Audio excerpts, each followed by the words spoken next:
This is the Music Halls of Fame podcast. This week we honor the year 2007 along with a member of the Rock and Roll Hall of Fame class of 2007. We also look at the artists who will be eligible for the Rock and Roll Hall of Fame for the first time in 2023.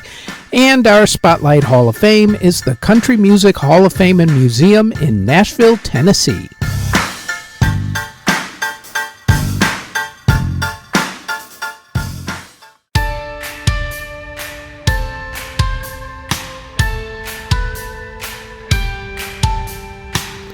Before we get going with the podcast, like everyone tells you, please like, subscribe, and hit the notification bell so you'll know when these podcast episodes drop, which is usually every Thursday. Now, on to this week's episode.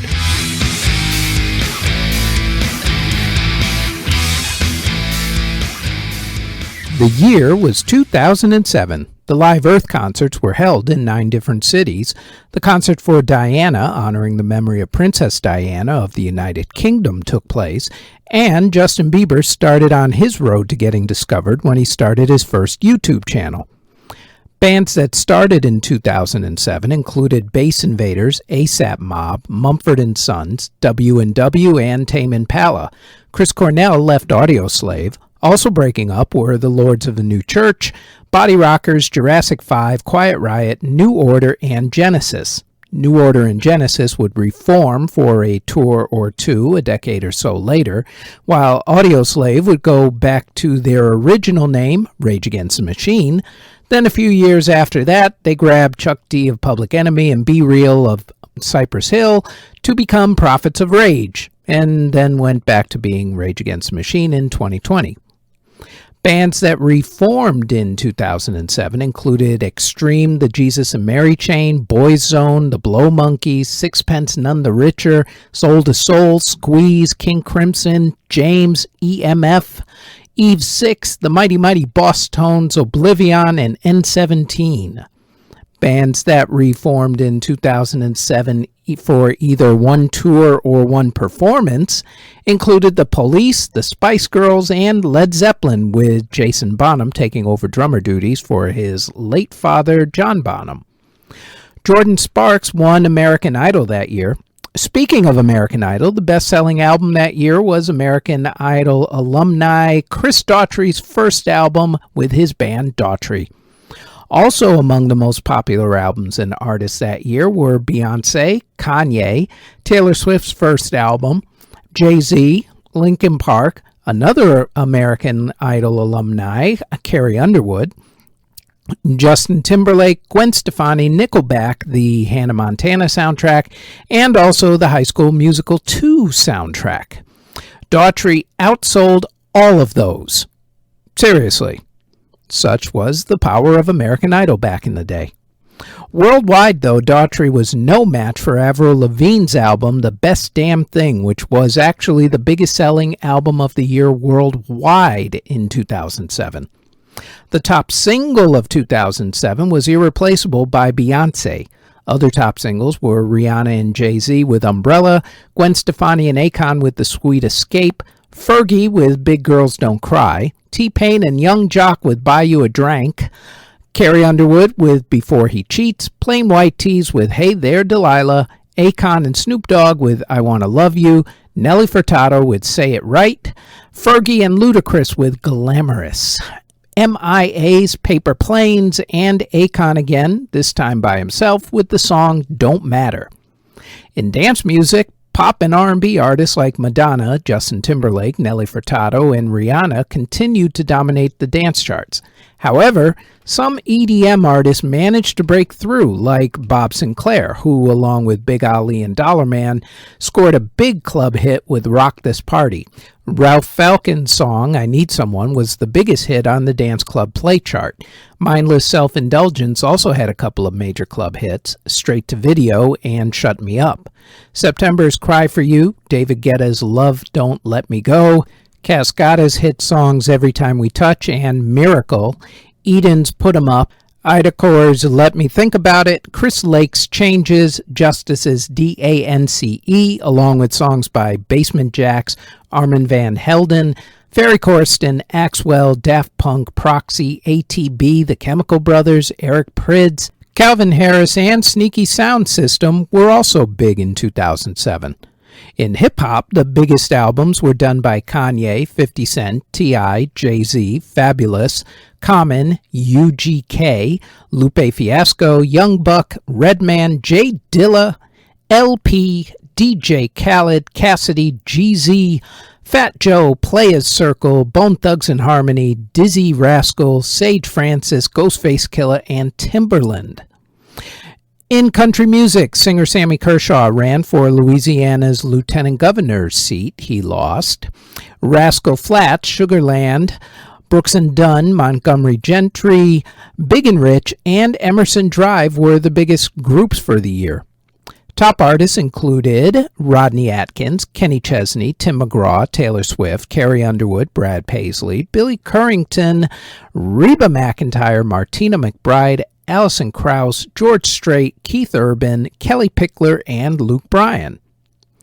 Artists who unfortunately passed away in 2007 included Ike Turner, Dan Fogelberg, Porter Wagner, Kevin DuBrow of Quiet Riot, jazz pianist Oscar Peterson, Michael Brecker, Alice Coltrane, Denny Doherty of the Mamas and the Papas, Frankie Lane, Indonesian singer Chrissy, Kitty Carlisle, cellist Miroslav Rostropovich, Izumi Sakai of Zard, Mexican singer Antonio Aguilar, saxophonist Boots Randolph, opera singers Luciano Pavarotti and Regine Crespin, singer Greth Kausland, composer Karl-Heinz Stockhausen, Macedonian singer Tose Proski, Polish musician Witold Kitika, Carol Bruce, Lee Hazelwood, composer Giancarlo Menotti, and jazz percussionist Max Roach.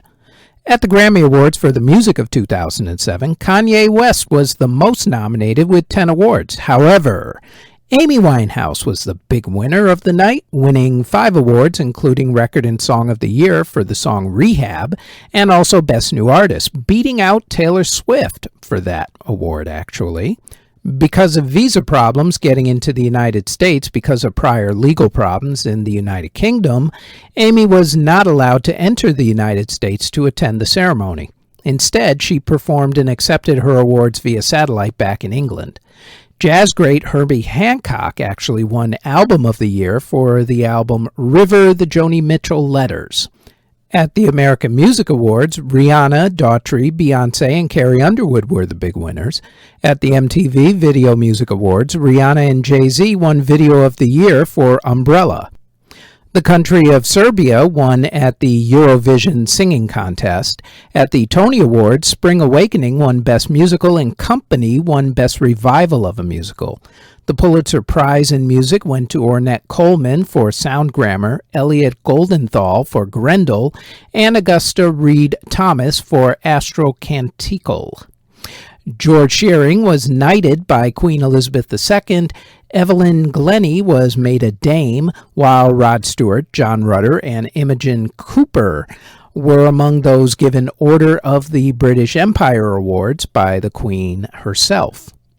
The 2007 Rock and Roll Hall of Fame induction ceremony took place on March 12, 2007 at the Waldorf Astoria Hotel in New York City. This class only had artists inducted into the performers category, as no one met the criteria for any of the other categories. Inducted into the performers category were the Ronettes, Patti Smith, R.E.M., Grandmaster Flash and the Furious Five, and this next artist.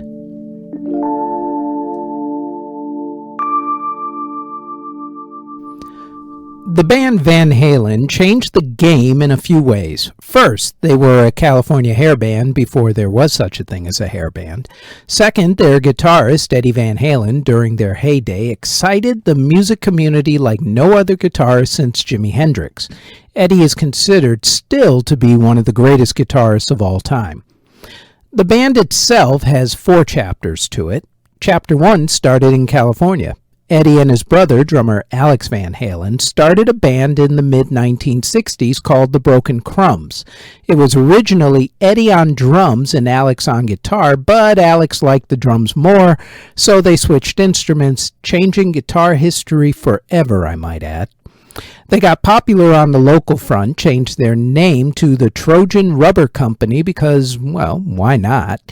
And then they broke up. In 1972, they formed another band and called it Genesis, even though there was another more famous band at the time named Genesis, but, why quibble over details like that? They eventually did change their name to Mammoth before finally settling in on Van Halen. Mark Stone played bass guitar, but was soon replaced by a local guy who played in the band called Snake named Michael Anthony. They were renting a sound system from a guy who they auditioned for lead singer but didn't pass the audition.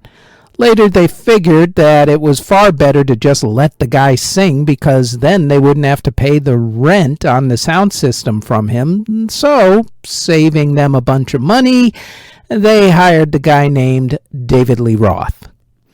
The band played gigs in the Los Angeles area, and especially at the famed Sunset strip clubs. They first were noticed by Gene Simmons of Kiss, who tried to get them signed but was told that the band would never make it. In 1977, they were finally signed to Warner Brothers Records after a couple of Warner execs went to see the band perform at the Starwood Club in Hollywood.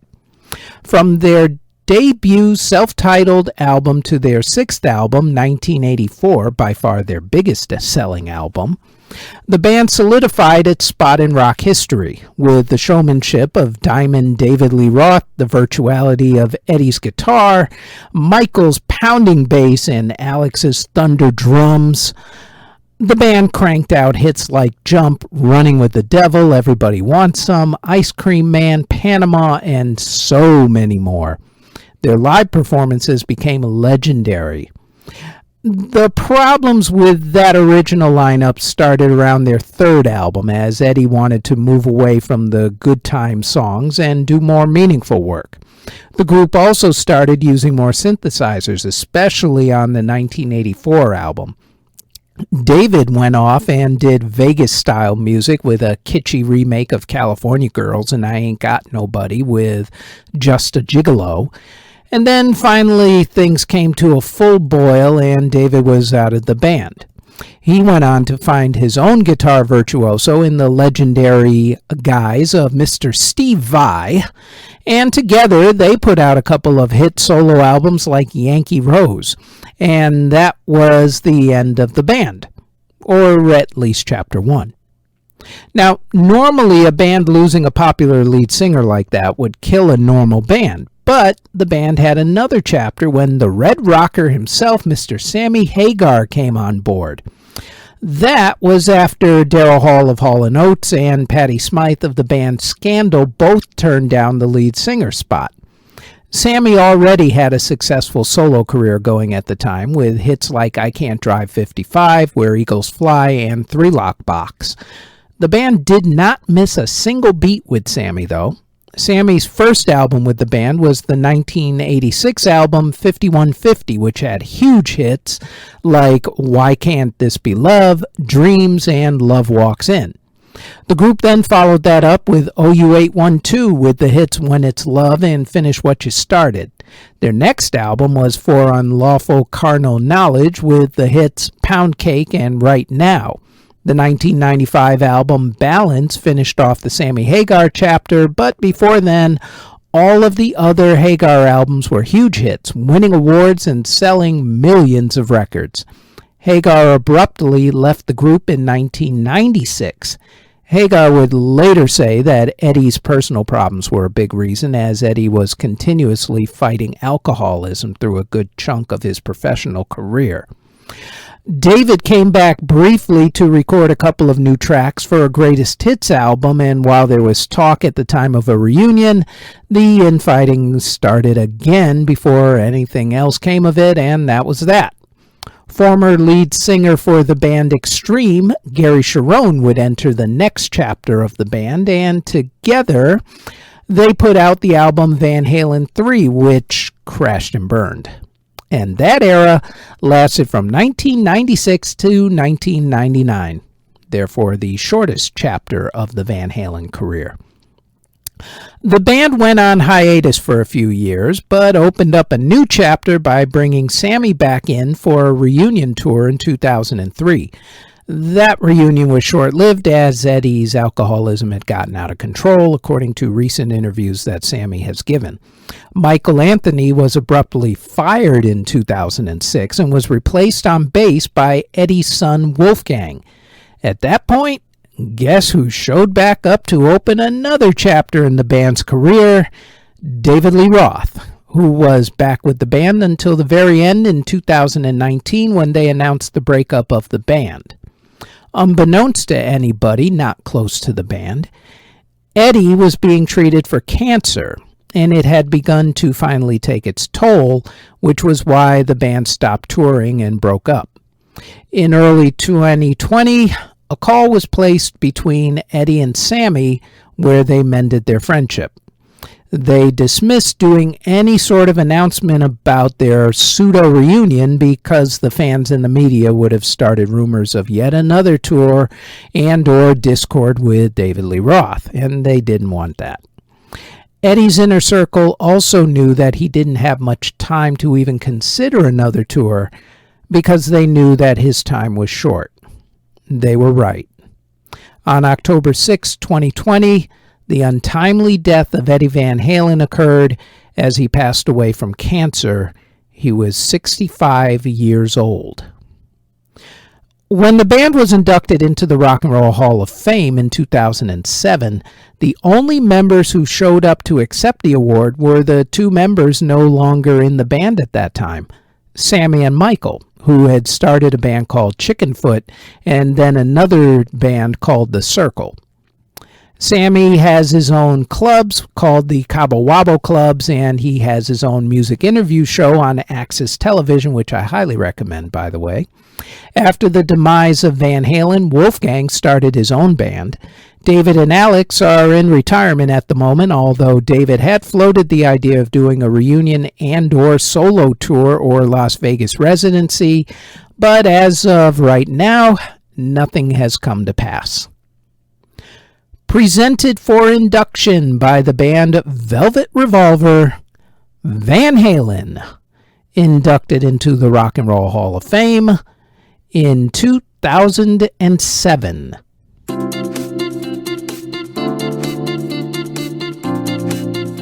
Before we get to the rest of the podcast, we'd like to tell you about our other podcast, the Music History Today podcast.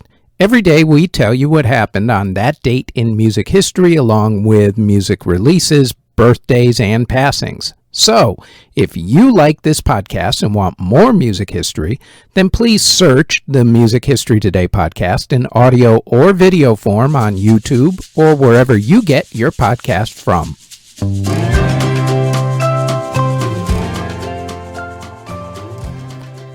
It is that time of the year when we start to think ahead to the upcoming class of inductees into the Rock and Roll Hall of Fame.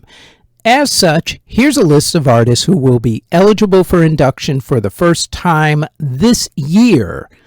Remember, in order to be considered for induction, the artist has to have had put out an album at least 25 years ago.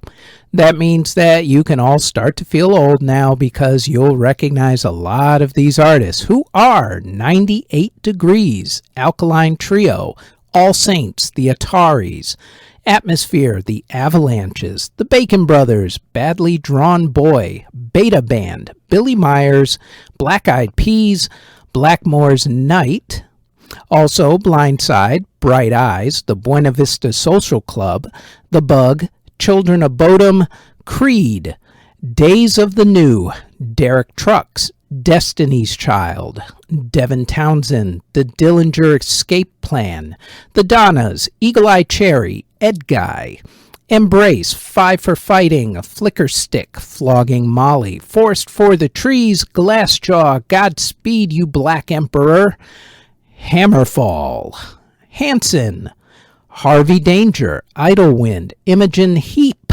Jamie Liddell, the KGB, Leanne Womack, Lil Jon and the East Side Boys, Limp Bizkit, Marcy Playground, Martha Wainwright, Matmos, Mew, The Microphones, Missy Elliott, Morning Musume, Mos Def, Mudvayne, Muse, The Music Tapes, Natalie Imbruglia, Nico Case, Newfound Glory, Nightwish, OAR, or if you prefer, Of Montreal, P. Diddy, Puff Daddy, Sean Combs, whatever you want to call them these days, Pink Martini, The Queens of the Stone Age, Sarah Evans, Seven Dust, Shadows Fall, Sia, Sigur Rós, Smash Mouth, Soil, Stereophonics, The String Cheese Incident, Switchfoot, Third Eye Blind, Thousand Foot Crutch, Twistic, The Vehicle Birth, Will Smith, Within Temptation, and Wyclef Jean. Told you you'd feel old. Now, normally I would spend the next 5 or 6 weeks dissecting some of the artists who I think would stand the best chance of getting in or at least getting nominated. While I can say that I am a fan of a lot of these artists, like the Black Eyed Peas, I can also honestly say that this is by far the weakest class of first-time inductees that I have seen in a very long time in terms of who I think would eventually get right into the hall within the next 5 years or so. Normally, there's more than a few artists who you know that are automatic locks to get in eventually. Maybe not on the first ballot, but definitely in the first 5 years. I can't say that about this list. In fact, out of this entire list, there's maybe 3, maybe 4, and only one who I would actually put money on being inducted in the next 5 years. This isn't a diss to any of the artists. Well, okay, maybe 98 Degrees. I mean, really. There are artists, though, who are popular and really good. Personally, I'm still rocking Third Eye Blind's debut album. Plus, I got nothing but love for Seven Dust, Natalie Imbruglia, or even P. Diddy, Sean Combs, Puff Daddy, whatever he's calling himself these days. There is, however, a big difference between being popular and being hall-worthy. Still, I will look at the cases for 3 of these artists over the next 3 weeks just to see if I'm right and there's maybe a case to be made for them getting in by 2028. We're going to start with perhaps the artist with the strongest case for being nominated next week, Destiny's Child. And then we'll look at Missy Elliott in a couple of weeks, and in 3 weeks, it is Will Smith's turn on the hot seat.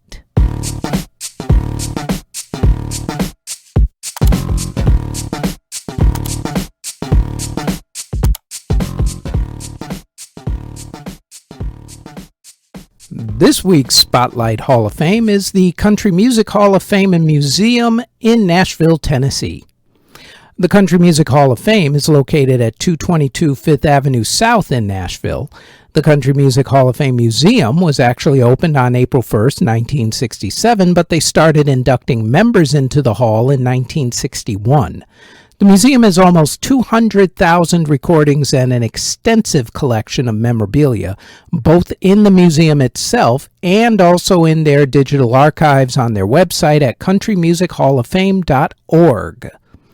The museum is one of Nashville's biggest attractions and is open daily from 9 a.m. to 5 p.m. Ticket prices are normally $25.95 for adults and $15.95 for kids 6 through 12. Museum members and kids under 6 are normally admitted for free. However, they still need to get tickets. And of course, as always, due to COVID restrictions that may or may not happen at any given moment, always check their website for more information because, that's the way things are these days. Now, I've always been a guy who likes to give people their flowers while they're around to enjoy them.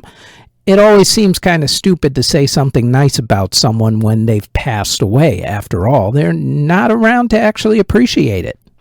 Better to let them know while they're still around and they're still around.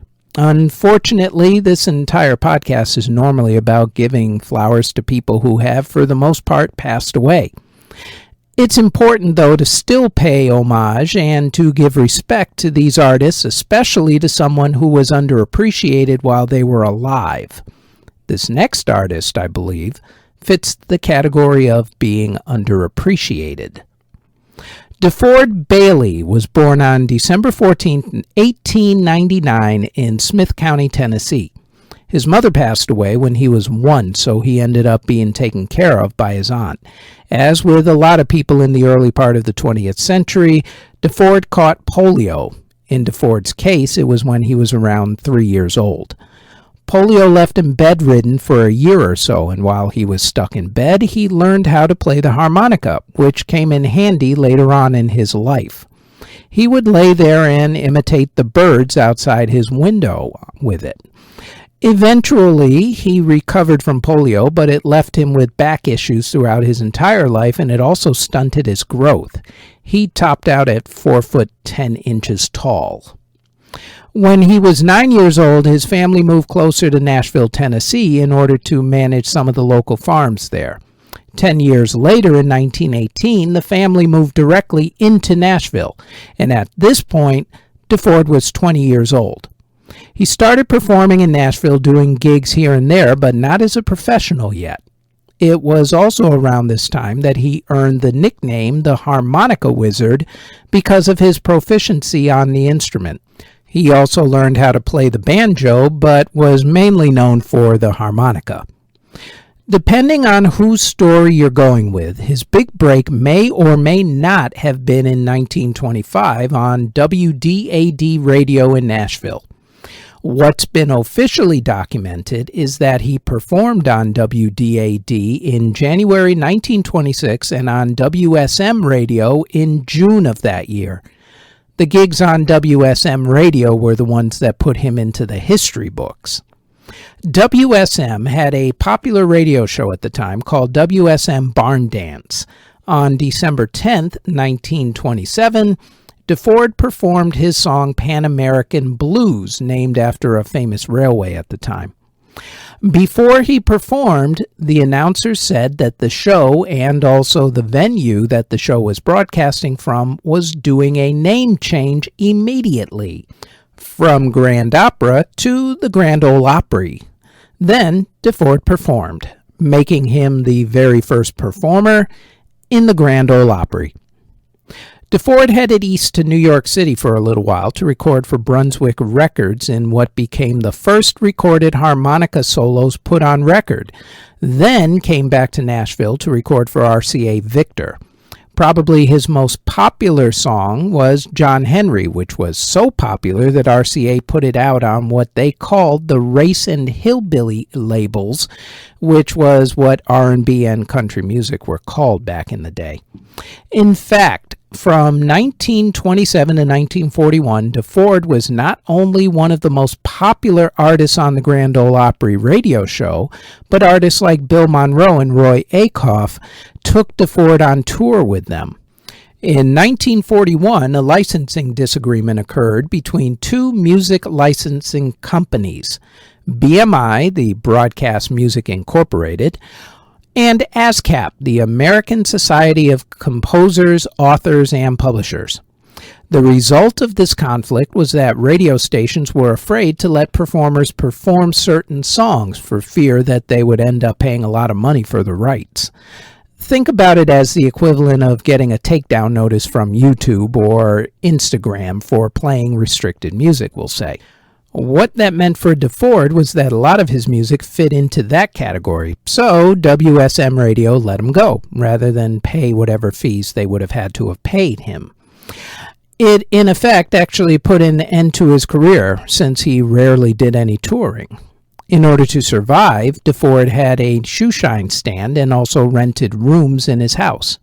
In 1974, the Grand Ole Opry did a special show to celebrate their move from Ryman Auditorium to their new home at the Grand Ole Opry House. DeFord performed at the show, and the night became so popular that they decided to do a regular old-timers show. He played at the Opry only a few more times, including for his 75th birthday in 1974 and in 1982. not long before he passed away on July 2nd, 1982, in Nashville at the age of 82. As with a lot of people, the world of entertainment gave DeFord his flowers long after he passed away. Over 20 years later, the Nashville Public Television station released a documentary about DeFord's life, which renewed interest in him. Later in 2005, the Country Music Hall of Fame inducted him in, making DeFord the Hall's first African-American performer to be inducted into their hall. A little late to give the man the respect and admiration that he deserved in life, and to this day I still don't think that he gets the respect for what he accomplished in an era when it really wasn't easy to be an African-American entertainer by any stretch of the imagination, regardless of whatever genre of music he was playing.